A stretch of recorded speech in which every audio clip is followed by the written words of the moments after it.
Good morning, everyone. I hope you're all doing well. It's fun seeing all your videos out there and all your postings on Facebook and such, and see that some of you have given yourself a haircut all by yourself. And I'm also due for a haircut with all this shelter in place here in Berkeley, California. I feel like there's part of me that's gone to seed, but here we are nonetheless. And with this class, I want to begin something a bit Kierkegaardian, and I think you'll get the hang of it as we continue, and you realize that I'm not some crazy dude who doesn't know what he's doing, but this is pedagogical, as they say, and I hope you will see its instructive value as we start to explore some of these values. Like today, we're exploring the concept of freedom, the value of freedom, and so we can think about how we embody these values. What does freedom look like to us? What does freedom look like when we lose our freedoms? And so I hope you'll enjoy the class today and get a lot out of it. And I hope you'll join us for the Zoom meeting afterwards. And I look forward to seeing you in person someday when we meet again face to face, as opposed to, as it were, in a Zoom mirror, as it seems these days, is how we're meeting a lot of folks. And so bless you all. So in the last class, we ended with the book of Job, and God asking Job, "Where were you when I laid the foundations of the cosmos?" And so in this week's class, we're going to talk about the cosmic foundations of freedom, which is one of the values that we value most, especially here in good old Berkeley, California. But before we begin that discussion, I want to express my deepest gratitude and thanks to Teddy. Teddy, thank you for watching. Thank you for subscribing. Leanne told me how last time when you were watching this class, you were so attentive and so interested in what we are talking about. And so I want to thank you personally, Teddy, in this class. So when we talk about freedom, we could talk about, does Teddy have freedom? Is Teddy free to watch this class? Or are we free? How far does freedom go down? So we can think about, what does freedom have to do with the cosmic foundations of this universe? What does freedom have to do with God's goals for creation, for God's goals for humanity? And so today, for the rest of this time, we're going to explore the value of freedom. So God's good goals for the cosmos deeply relate to the foundations of the world. To begin to answer Job's questions about how God can be truly good, loving, and benevolent in the midst of so much personal suffering, God asked Job a question of his own. God asked Job, "Were you there? Were you there when I established the foundations of the world?" Now you see, God is talking about the foundations of the cosmos. God is talking about over here at the Big Bang. Job is over here at 13.7 billion years after the Big Bang. Now the foundations of the cosmos are over here at the Big Bang. And even before the Big Bang. And creation is intention. Intention between God's ultimate goals, which are out here in the future,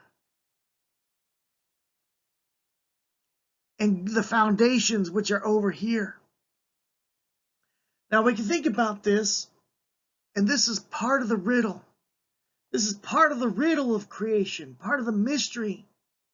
And to start to unravel this mystery, this riddle, we need to begin at the beginning.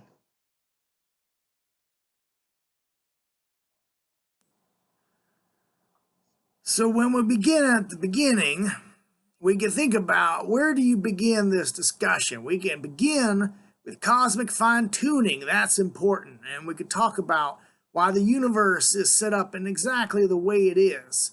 Or we can talk about quantum mechanics, quantum determinism. That's another beginning. These are foundations for the cosmos. But where I would like to begin is actually with a little bit of humility, or as us philosophers like to say, a little bit of epistemic humility. Epistemic has to do with what we know, what we can know, and what we can't know. That's what philosophers call epistemology.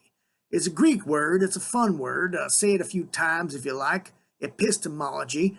But we could say, okay, well, are there some things that we don't know?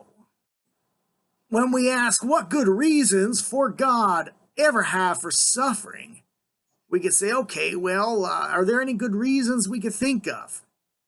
Maybe there are some good reasons that only God knows that we can't think of. Maybe there's things that are beyond our knowledge, right? Maybe it's beyond our epistemic capabilities. It could be that God has reasons that we don't understand, and so we don't want to make a false assumption here.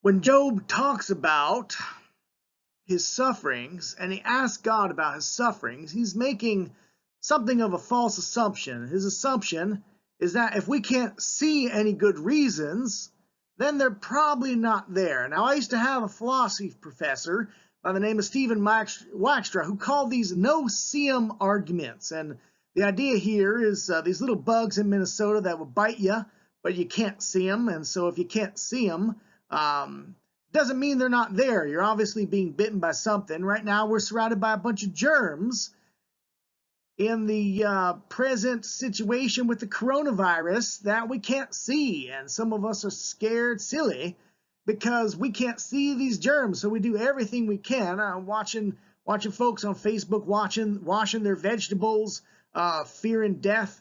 And yeah, we can't see these things, but that doesn't mean they're not there. And it's the same with Job.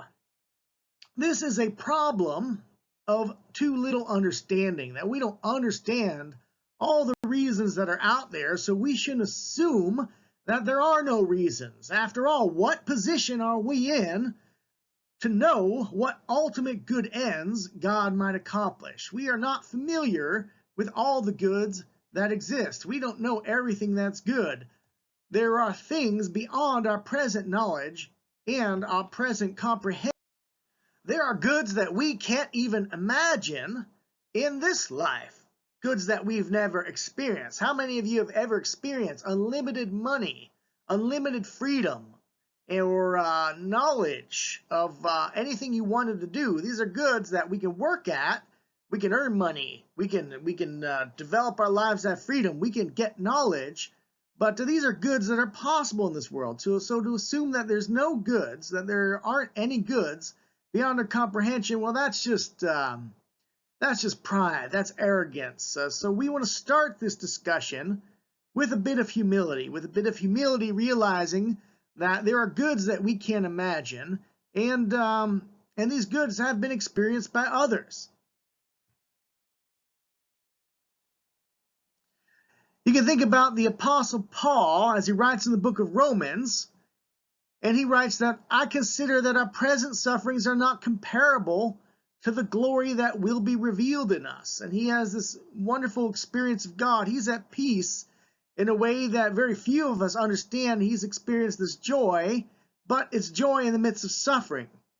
And there's something about all creation in this. He says the creation waits with eager longing for the revealing of the sons and daughters of God. There's present suffering, but there's a joy that we can't even imagine that God is offering us. So in today's class, we're going to talk about some of these joys. We're going to talk, if you're watching this on Sunday morning, this will be the Sunday class that I will post sometime soon. But if you're watching this on YouTube, this is going to be the rest of the class, talking about these joys, these goals. What do they have to do with the foundations of the universe? What do they have to do with God's response to Job? And how can we start to make sense of this? How can we start to make sense of God's plan, of God's goals in this world when there's so much suffering? And then other classes will talk about some specific stuff, with more specific stuff, with our freedoms, even getting into the practical questions about when is it to restart the economy. So we're going to be talking about everything under the sun as it relates to our lives now in this class, but we're going to start with a bit of humility and a bit of some of the core values, some of the values that we've even lost in the present, and ask if suffering is worth it. So I hope you'll stay for the rest of class. If you're listening to this Sunday morning, I hope you will join. You will go into YouTube. I'll send you the link in a moment on the next slide if you're listening to this as an announcement. But otherwise, stay tuned and you'll hear the rest. Thank you, and look forward to continuing the class with you.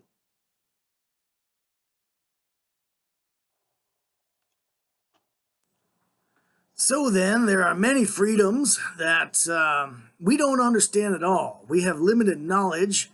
We don't get it sometimes, and that's a fact. That's a fact of life. That there are things we can't imagine. Perhaps you've never been a parent. Perhaps you've never been married, and you think, "Wow, wouldn't it be great to be a mom or dad, or to have a wonderful partner in life?" And you imagine these goods, but you can't imagine them. You think, "Well, wouldn't it be great to live in a mansion and have my own jacuzzi? I'm missing going to 24-hour fitness and swimming and going to the jacuzzi these days." And we say, boy, that would be nice. I can imagine that. And but then there's goods that we can't even imagine, and that's reality. And today we are all in a place where we are asked to give up many freedoms that we have hitherto enjoyed. Freedoms to visit our extended families, to go to our mom's 60th birthday party, to see our folks, to go to 24-hour fitness, to hang out with friends, to go to church, to go to our favorite stylist and get a haircut. These are freedoms that we have given up. So what value can we place on freedom? Think about how much you would value freedom, and then think about relationships. Think about love that's given in freedom. How much would you value that? What is the value of these things in our lives? Is it worth suffering? Is it worth some suffering? Is it worth a lot of suffering? Think of the role of freedom in your relationships. Have you ever had someone tell you, you shouldn't be friends with this person? You shouldn't date this person. You should marry this type of person. How do you take that? Do you resent it? I remember a while back I was told I shouldn't be friends with someone because he was weird. And he ended up being one of my best friends. How's it going, Jay? Good to know you're out there. Hope you're watching. But yeah, I mean, is it a good reason to not be friends with someone just because they're seen as a weird dude? Weird dudes could be your best friends, but when someone takes your freedom away, what do you think of that? Right? How much do you value choosing who you're going to be with, what you're going to do in life? And so I'm guessing that you're going to be thinking, I value my freedoms pretty much. So I have another friend, not the one I was just talking about, but another guy, smart guy, really smart guy. He's a researcher in one of the top robotic labs in the country. He develops AI, he develops artificial intelligence, and all kinds of interesting things. Some of these robots that do amazing things in our lives. But with the stress of work and all this other stuff in life, maybe he's a little too smart for his own good when it comes to romance. He's been a long-term bachelor, and he's been searching for the right woman forever. A good guy, wholesome guy, good values, but he's been looking for love and hasn't seemed to find it. And so I can think about this. I can say, where can this guy find lasting love in life? And someone who can love him and who he could share his life with in a genuinely free and romantic way. So let's say that my friend visited me here in good old Berkeley, California, and introduced me to his new wife. And I met her, shake her hand in California here, so give her a big hug. And I say, wow, wow, friend, she's a perfect fit, dude. She is just tailor made for you, like a hand fitting in a perfect glove. She has all the same values of my friend, all the same tastes, likes the same music, is absolutely devoted to him, is all sweet and caressy. And I think, wow, wow, you guys must be so happy in life. And so I want to show you a picture I took of my friend's romantic partner. She also likes Hello Kitty, which is kind of cool. I know it's trendy. It's not really my style, but you know, it's more his style. So here's his partner. So here's a picture of my friend's romantic partner, the one I took, and I started talking to her, and as I was talking to her, I found something was a bit off. I couldn't quite figure out exactly what it was, but then my friend decided to tell me that that she wasn't quite like other women. I said, yeah, I know that you know, she has her own sense of style and things like that. Everyone's unique and everyone's good, and that's all good. And but he said no, he actually programmed her, that she was actually a robot that he programmed based on his own values, opinions, music tastes, religious beliefs, that he was sick and tired of trying to meet real people and failing with real people. So he decided to design a robotic companion and program her based on what he likes. He also programmed her to love him, to adore him, to always do what is right, to be moral, to never lie or do any of that bad stuff. And he programmed her to be essentially a good person. And so I'm thinking about this. He also programmed her to never disagree with him, which I thought, well, you know, sometimes there's a bit of fun in a disagreement, but I thought, well, why don't we typically do that? What's wrong with this situation, right? What's wrong with programming robotic friends or romantic partners who always want to hang out with us, who always say I love you without hesitation, who always adore us? And I think, are these real relationships? I ask, is this a real relationship that my friend has with his romantic partner? And I have to just say, no, dude, this is not a real relationship.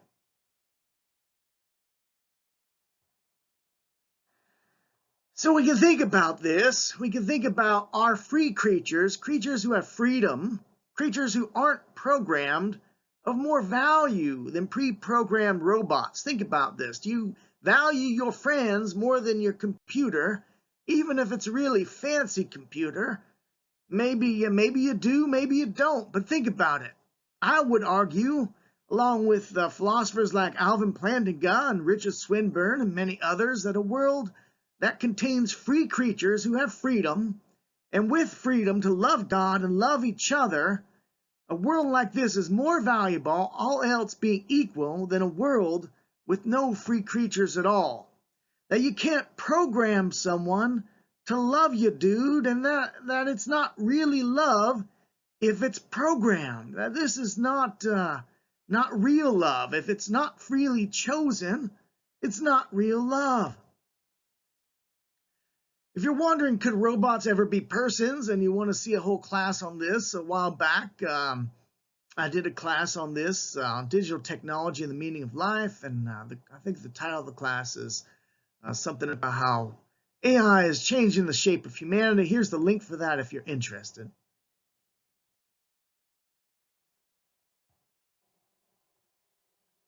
So we can talk about God's goals for creation. And, you know, I think God is actually a bit of a romantic. If you read the Bible, if If you look at the Bible story, it's a story of a relationship. It ends in a marriage. It ends in a happily ever after.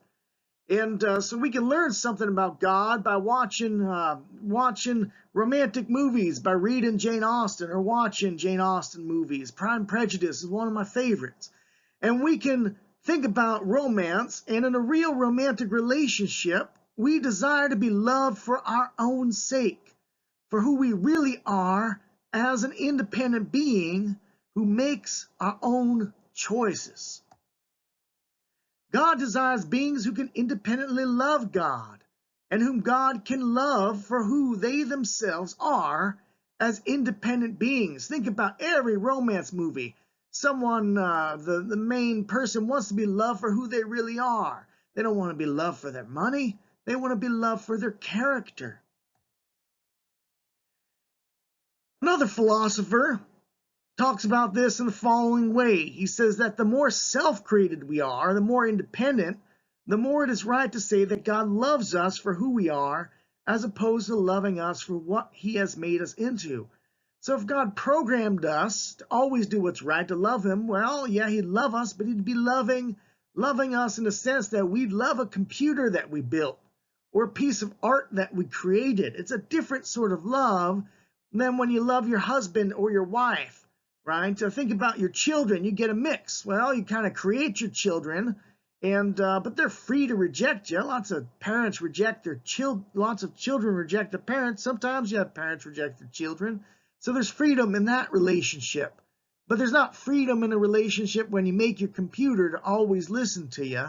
And so something's off about programming companions to love us and do what we want. So if we look through the Bible, we find that the story of humanity begins with freedom. One of the first things that God says to the human beings he created, who are his children, he says, you are free. You are free to eat from any tree in the garden. Think about freedom in the context of eating. Right? This is a very basic sort of freedom, but there's one thing denied, and that's to eat from a certain tree. When humans decide to eat from that tree, they decide that they want to know good and evil for themselves, not listen to God's advice on this, and thus they bring the difference between good and evil. This idea, the tree of the knowledge of good and evil was created in the very act of deciding that I'm going to choose good for myself. Right? That's what happens in the story, and thus evil was brought into reality. And we'll talk about evil and what is evil. Is it something real? Is it a thing? Is it a lack? Is it a lack of being? We'll talk about that in a moment. But in the New Testament, we find a similar story. It is for freedom that Christ has set us free. So if you think about this, okay, well, freedom is a huge value. Christ set us free so that we could be free, but we're supposed to use our freedom in a certain way. If we look at Galatians 5:13, it says, you, my brothers and sisters, were called to be free, but do not use your freedom to indulge in the flesh, right? To indulge, we're not talking about carnivorousness here. We're talking about indulging in desires that we know we shouldn't be indulging in. There's this whole thing called the works of the flesh, which the Apostle Paul talks about in a bit. Things like drunkenness, things like pharmakeia is the Greek word. You can maybe we can talk about that some other time. Things like sexual immorality, which is the Greek word porneia, and these are things that but there's also lying, it's also cheating, things like that. These are works of the flesh. We shouldn't use our freedom to indulge in these. Rather, we should use our freedom to serve one another humbly in love. So the idea of freedom, using freedom for love, is important in Scripture. These are important values to God, and thus we can ask, well, what are the foundations of these values? What are the deep foundations of freedom? Here in Berkeley, California, we're big fans of freedom, and we have the free speech movement. We have, a lot of crazy dudes that do what they want to do. And we talk about the foundations of freedom as being in the Constitution, but there's actually some deeper foundations to freedom that come from the world of physics. So when you think about physics, you think about law, you think about what is the role of law-likeness when you think about something like freedom. Now, when you think about the laws of nature, and you could try to imagine a world without the laws of nature. Imagine a world where things were random, where there were no reliable patterns, where you could do one thing and you could do the same thing and different consequences would happen. You can imagine that you couldn't predict your consequences. If this was the situation, then free actions would not be possible, because you need reliable patterns if there's going to be free actions. The world must be organized in a consistent and predictable way for freedom, and if something was not predictable, if the laws of nature were arbitrary or not laws at all, if they were just random, or they followed something you couldn't discern the pattern of, the universe would fail to result in creatures able to relate to God or to each other. And so we need law-likeness. We need to be able to predict the consequences of our actions within a certain degree.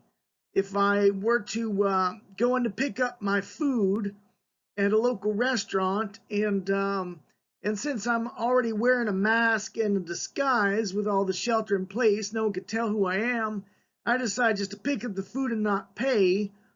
Well, what would happen? Typically, the person would be pretty upset. They would lose business. But imagine that God just decided to pay for me, that the laws of nature sometimes would pay for me and sometimes wouldn't. Well, I wouldn't be morally culpable. It would all be a random shoot, right? I couldn't guess. Well, are the laws of nature going to pay this time or not? Is God going to pay for me this time? I would lose my ability to be moral. And also, if I felt bad and I wanted to apologize to the person for taking the food and not paying for it, if God were to change their memory so they had no bad consequences for my actions, well, that would lead to a pretty messed up cosmos where I had really no relationship to the person. I wasn't morally accountable to the person. He wasn't morally accountable to me. And that would lead to a breakdown in all relationships. So things have to be predictable, but they can't be too predictable. If everything was absolutely predictable and predictably determined by law in an absolute sense, then we wouldn't have freedom. There would be no choice involved in the matter. So there has to be some sort of indeterminism on the one hand and predictability on the other. And freedom has to be in this gray area in between absolute determinism and absolute chaos. And we happen to live in a universe that is actually indeterministic. Quantum physics, quantum mechanics gives us an idea of the universe, gives us a concept of the universe, a model of the universe that it's our best physics we have, but it says that events at the very basic level are ultimately indeterministic, right? We can't be absolutely certain what's going to happen or what's not going to happen. With radioactive decay, you can't predict absolutely, okay, which atom is going to decay next. Well, it has a 50-50 chance to decay within a certain half-life, and that's the case with all of physics. And so free will is found in this gray area between randomness, which we can call stochastic processes. That's just a type of randomness that specialists use. That's how they refer to it. And determinism, which is absolutely predictable lawfulness, right? Freedom has to be between these two. If freedom exists, there has to be something between these two extremes where it exists. And quantum indeterminism thus acts as a physical foundation to freedom. We're talking about the foundations of the cosmos, and we would expect that if God wants freedom, if God values freedom, that should show up in the foundations. And we do find quantum indeterminism as a physical foundation of freedom. So when God says to look at the foundations of the cosmos to understand the question of suffering, well, this is one of the foundations, and it's a foundation for the value of freedom. Freedom, though, is not just unique to humans. What's interesting about Job is God goes throughout all these animals. He talks about all these different animals he created and all the dynamics, and he says, Job, you are not the center of the biological universe. The biological universe is a lot more complex than you, Job, than just you. It's not all just about you. Humans are important. Humans are beloved, but they are not the whole story. Even if you think about Revelation, who are the center worshipers? Well, they're four living beings, living creatures. They are not human. The center of the cosmos in terms of worshiping God, right? And you look at the book of Revelation, who's at the center? Well, the symbol there is a lamb, a non-human, and then you have four living beings who are non-human worshiping, and we don't even know if the elders have a humanoid form, right? So we can think about this question of biological foundations, and we find that they're found on these are found by the freedom that we have is also found in other creatures as well. So to talk about freedom and the foundations of freedom, I want to show you a little clip by a scientist by the name of Bjorn Brems. He's a neurobiologist, a professor of genetics, researcher in genetics and neurobiology at the University of Würzburg in Germany, and he uses invertebrate model systems to study the neurobiology of behavior. He wants to know, how do brains decide what to do next? He studies how brains initiate behavior without instructions from their environment, and he wants to see how far down the evolutionary spectrum freedom goes. And his discoveries have been surprising. He's found that freedom actually goes a lot further down than anyone ever expected it. So I want to show you a little clip here of some of Brems's research, and I hope we'll try to make it make sense. Producing these sorts of decisions on its own, without guidance, without instruction from the environment. Now, another system that we study is the fruit fly Drosophila.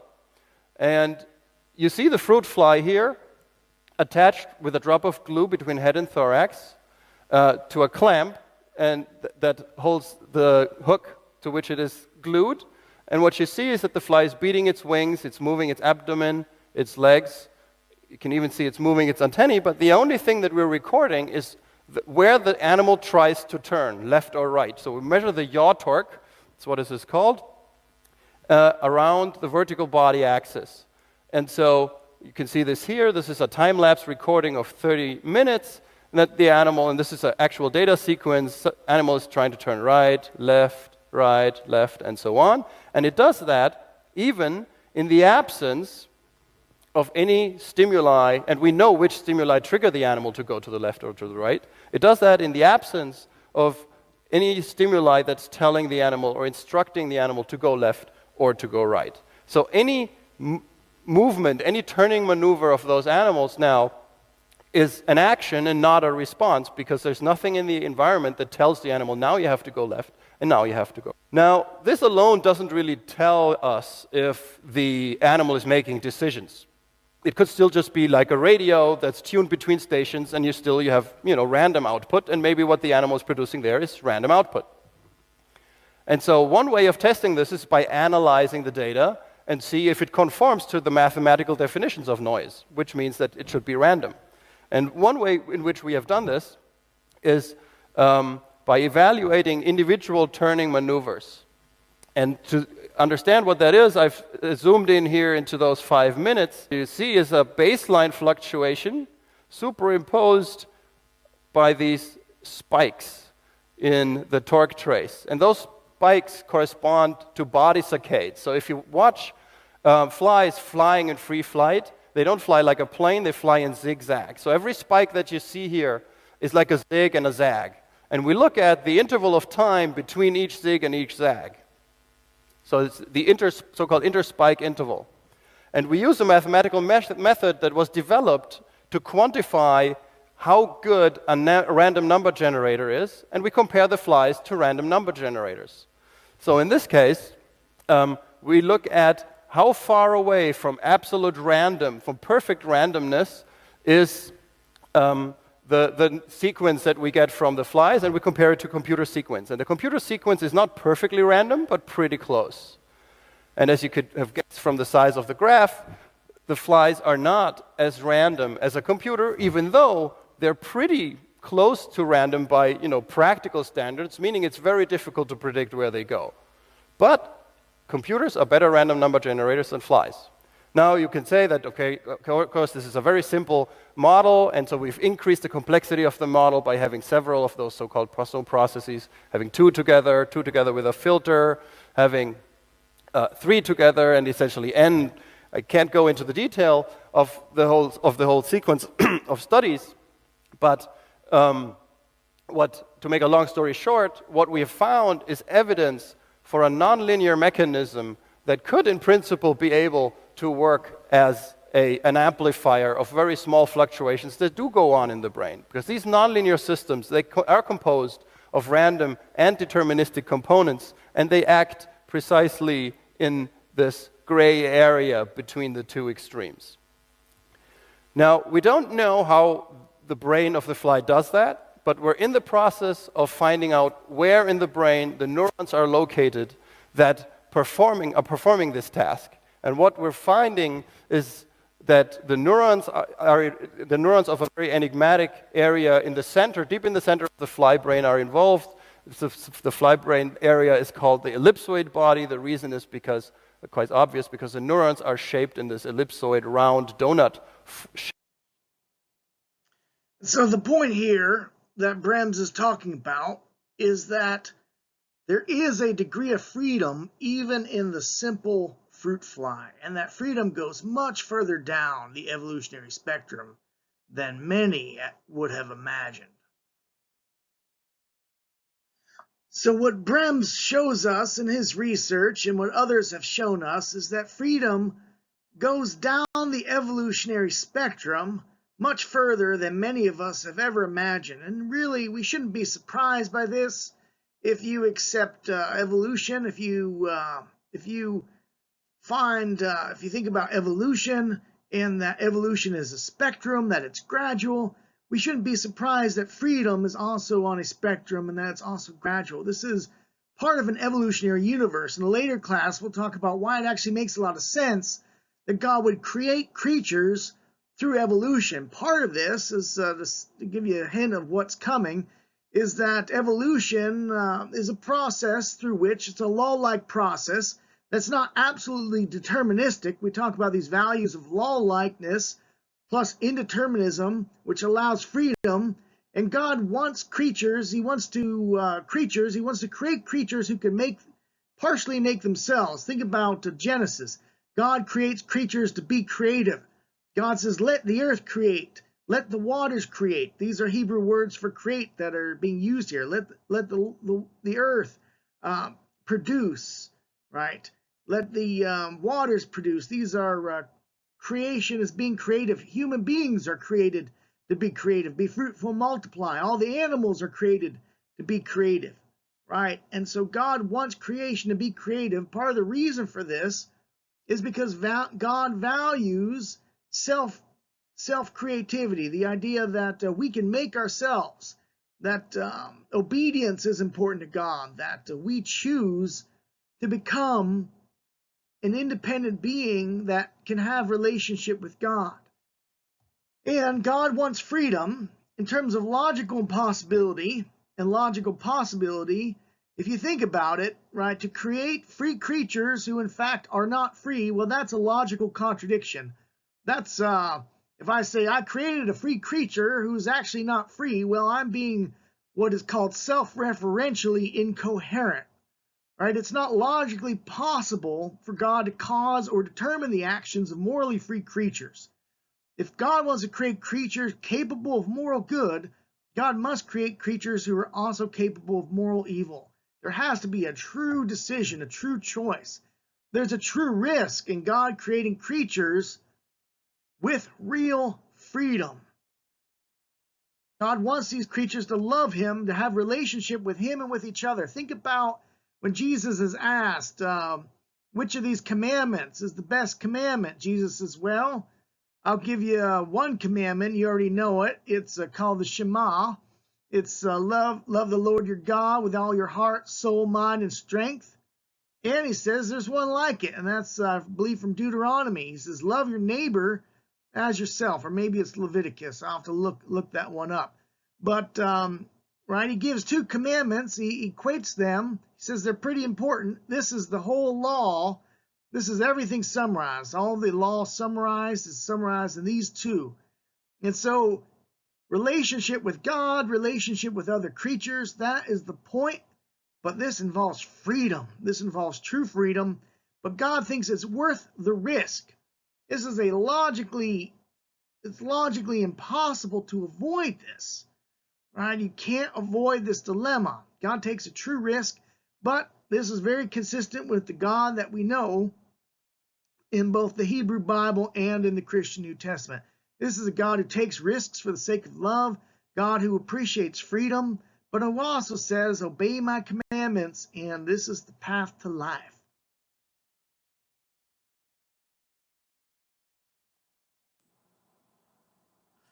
So we talked about freedom today, and we talked about values that we share, values that God shares. Why did God create this cosmos, this beautiful, wonderful cosmos, with all the values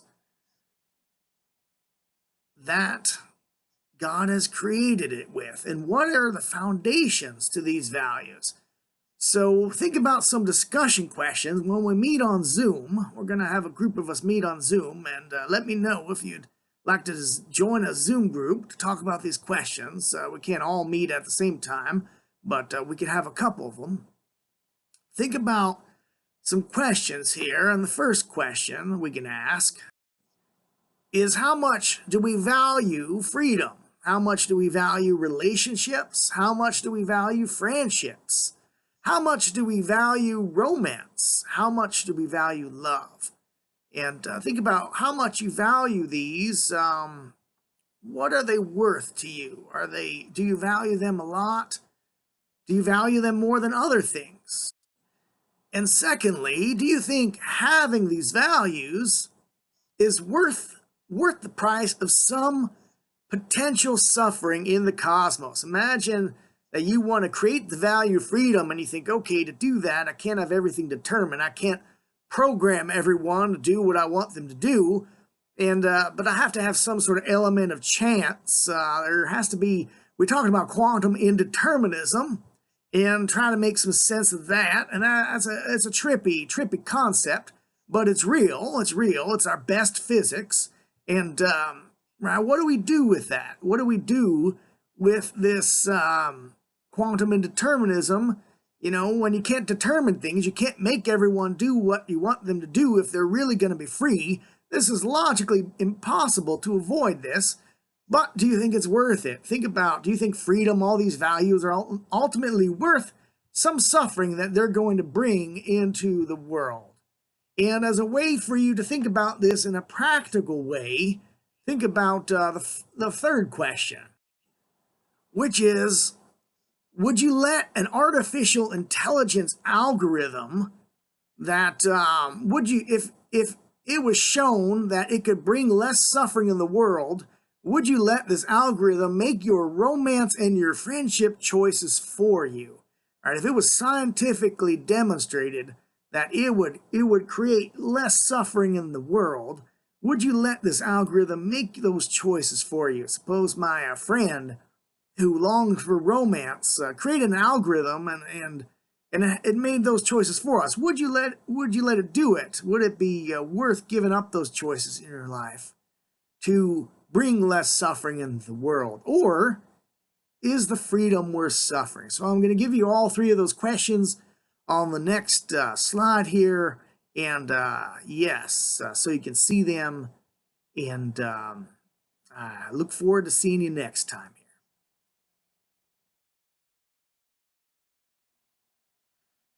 So I mentioned the discussion questions on the previous slide, and here they are. How much do you value these things? Freedom, relationship, romance, friendship, and love. Do you think having these values is worth the price of some potential suffering in the cosmos? And I talked about the AI algorithm. If it can make your choices for you with friendship and romance, would you let it do it if they were shown it would introduce less suffering into the world as a whole? So 3 questions. Think about them on your own, and hopefully you can join me as we get together in Zoom. I'll send out an email, or let me know and contact me either through this website or other places, and I look forward to talking to you. Wish you all a blessed day. May God protect you and keep you, and may his face shine upon you on this glorious day, and hope we can meet again face to face sometime soon. All right, bye now.